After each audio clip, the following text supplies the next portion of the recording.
Quaresma, ano 2026, tempo para a gente pensar na gente mesmo. A Quaresma é um desafio, um convite para a gente olhar para dentro de nós mesmos para ver o que a gente precisa corrigir. E como eu já até falei em vídeos anteriores aqui no Fé Café, a coisa mais fácil do mundo é a gente olhar o problema do outro.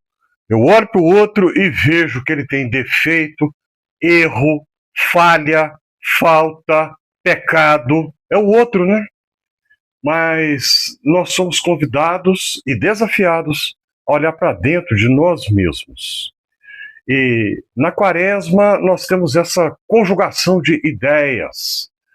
A ideia do deserto, porque afinal Jesus passou 40 dias no deserto, durante os quais ele foi tentado pelo diabo. Temos a ideia de provação, teste, e lembramos também da história da igreja, de um grupo de homens e mulheres do século III até o V da era cristã, que foi para desertos na Síria, onde é hoje Israel, e no Egito, e são conhecidos como os pais e mães do deserto, porque foram homens e mulheres.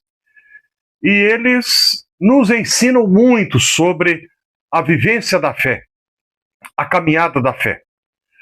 Vem da tradição dos pais do deserto pensar em alguns pecados contra os quais todos lutamos. Homens, mulheres, jovens, idosos, pobres, ricos, todos sem exceção lutamos contra essas falhas. Quando a gente fala assim, é bem capaz que alguém se lembre de Tomás de Aquino, Idade Média, os chamados 7 pecados capitais ou 7 pecados mortais. Só que é uma tradição que vem de séculos antes de Tomás de Aquino. Né? Então eu já gravei um vídeo aqui no Fé Café recentemente sobre João Cassiano, que foi o primeiro a pensar nessa lista de inimigos, digamos assim, adversários contra os quais lutamos. E você pode procurar aí no Fé Café, no YouTube, que você vai encontrar. E um destes adversários é o orgulho. Eu gostaria de comentar um pouco nessa tarde aqui com você. Orgulho. Na época, mais ou menos na mesma época dos chamados pais e mães do deserto, nós encontramos outra figura importantíssima nesses primeiros séculos do cristianismo, que foi Agostinho. Agostinho de Hipona, Santo Agostinho. Tão importante para a gente compreender o que é tanto o catolicismo de um lado quanto o protestantismo do outro. Agostinho foi influente para as duas tradições cristãs, a tradição católica e a protestante. Agostinho diz que o pior de todos os pecados é o orgulho. E cada vez mais eu me convenço que ele acertou. Orgulho, a gente achar que a gente é melhor do que os outros. Eu me considerar superior aos demais. E todo mundo tem um pouco de orgulho. A gente tem que ter um pouco de amor próprio. Né? Em inglês eles falam respeito próprio. A gente precisa ter. Então uma certa dose, uma certa medida é necessário e saudável. Mas se passa da conta, se passa da medida, é doentio e pecaminoso. Orgulho, eu achar que eu sou melhor do que os outros. E dentre esse grupo, daqueles cristãos lá dos primeiros séculos do cristianismo, tem uma mulher, uma das mães do deserto, falei aqui agora, foram homens e mulheres. Uma mulher, o nome dela, para nós que falamos português, é estranho. Sinclética, não é sincrética não. Só troca o R pelo L. Como se fosse o Cebolinha, né, que não consegue pronunciar a letra R, ele troca tudo pelo L. Né? O nome dela é Sinclética. Sinclética de Alexandria, ou Amar Sinclética. Amar, A-M-A, né, oxítona, significa mãe. Mãe. Então teve as Amás e os Abás. O Abá é o pai do deserto, e a Amá, a mãe. As pessoas se dirigiam a eles e a elas chamando-os de pai ou de mãe. Pai em Cristo, mãe em Cristo. Pai espiritual, mãe espiritual. Então, a má sinclética, ela tem um dito muito curioso. Ela fala o seguinte, que o diabo tenta, muitas vezes pelo orgulho. Se a pessoa olha para ela mesma e não vê que ela cometeu... Ou melhor, o contrário, deixa eu reformular minha frase aqui. A pessoa olha para si mesma e vê que não cometeu glutonaria, por exemplo, ou não praticou nenhum ato violento, ou não tem nenhum problema na área sexual, a pessoa passa a achar que ela é melhor do que os outros. Aquele outro lá cometeu tal pecado, tem uma falha na área sexual, eu sou melhor do que ele.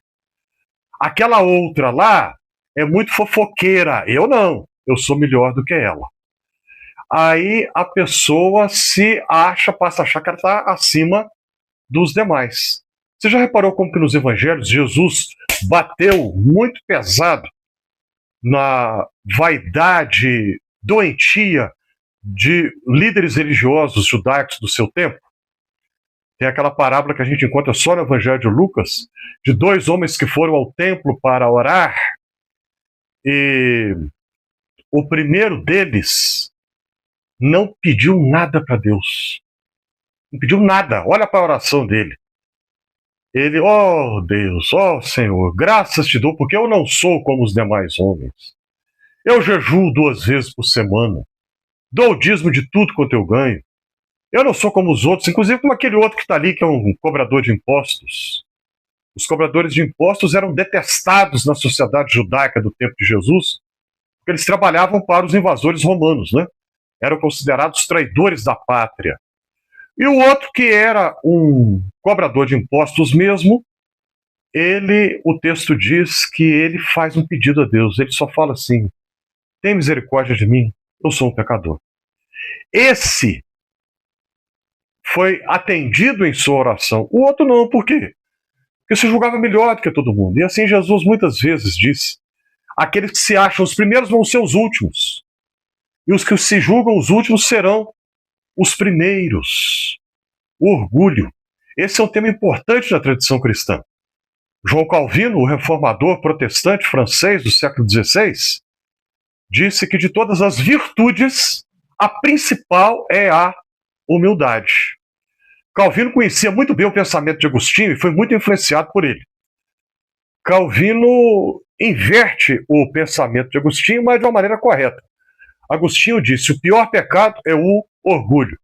Calvino disse: a principal virtude é a humildade. Ambos estão certos. A seu modo, ambos acertaram. Então, voltando para o pensamento da Amá sinclética, a mãe sinclética do deserto, ela viveu na virada do século IV para o V, ela advertiu quanto a isso, né? Toma cuidado, porque às vezes alguém elogia você e você pode levar aquele elogio muito a sério e se considerar melhor do que os outros. Aí vamos com um pouco mais de calma, vamos andar um pouquinho mais devagar aqui. Elogio é bom, faz bem. Todos gostamos de receber elogios.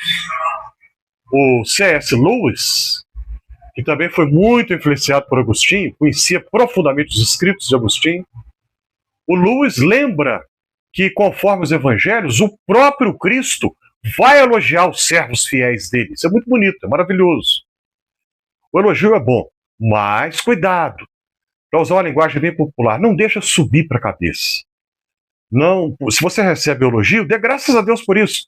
É sinal que você tem algo bom, você fez alguma coisa importante, alguma coisa boa. Dê graças a Deus por isso, alegre-se por isso. Mas não se considere melhor do que os outros por causa disso, porque são condições que Deus te deu. Então você deve aproveitá-las, dons, capacidades, talentos que você tem, use-os todos. Jesus conta parábolas de pessoas que receberam talentos, quer dizer, capacidades, dons, habilidades, e não fizeram nada, não aproveitaram o que tinham. Aproveite, use o que Deus te deu, mas não deixe o orgulho subir para a cabeça. Tem aquele filme que fez muito sucesso anos atrás, década de 90, eu acho, O Advogado do Diabo, né, com o Al Pacino, um grande ator. Está idoso hoje, mas tá conosco ainda por aí. Um dos principais atores da segunda metade do século XX. E o Al Pacino faz exatamente o papel do diabo no filme, né? O diabo se apresentando na Terra como uma figura humana. E ele tem uma fala no filme, né? Ele fala que o pecado favorito dele é a vaidade. As pessoas começam a se considerar melhores do que as outras. Nesse tempo da quaresma, não que você não deva fazer isso em outros momentos, mas especialmente no tempo da quaresma, faça esse autoexame, olhe para a sua vida, peça a Deus, peça que o Espírito Santo ajude você a olhar para dentro do seu próprio coração, para você ver se não tem nenhum orgulho, você se considerando melhor do que os outros, né? Você achando que, por exemplo, hoje muitos consideram, aquele lá é de uma teologia liberal, teologia progressista, teologia da libertação, teologia ecumênica. Eu não, eu sou melhor. Minha teologia é certa. Eu sou reformado, conservador, fundamentalista, puritano. Minha teologia que é a boa. Eu não sou como aqueles outros lá. Ou seja, repetem a situação daquele fariseu da parábola que Jesus contou. Peça a Deus que o Espírito Santo mostre para você se tem orgulho na sua vida, ou então o contrário, né? Eu sou progressista. Eu não sou igual aquele outro lá, que é um fundamentalista atrasado, ignorante, literalista. Eu sou melhor do que ele. O contrário, serve para os dois lados. Porque somos todos humanos, e a Bíblia diz que todos pecaram. Então, independentemente de qual seja a sua posição teológica, independentemente de qual seja a sua preferência política, eu vou dizer pela terceira vez, peça a Deus que o Espírito Santo ilumine você para que você veja se não tem orgulho na sua vida, no seu coração, e peça a Deus que você se revista de humildade para seguir a vida fazendo o bem, amando a Deus e amando ao próximo, sem deixar que o orgulho suba a sua cabeça. Sempre vai ter alguém que é melhor do que nós, mais competente, mais interessante, mais inteligente, mais bonito, melhor, sempre vai ter. Então vamos viver com confiança no Senhor, fortalecidos pelo Espírito Santo e em humildade. Seja essa a sua perspectiva no tempo da quaresma e sempre. E que no restante desses dias que nós temos de agora até a Páscoa, você e sua família tenham um tempo de crescimento e paz.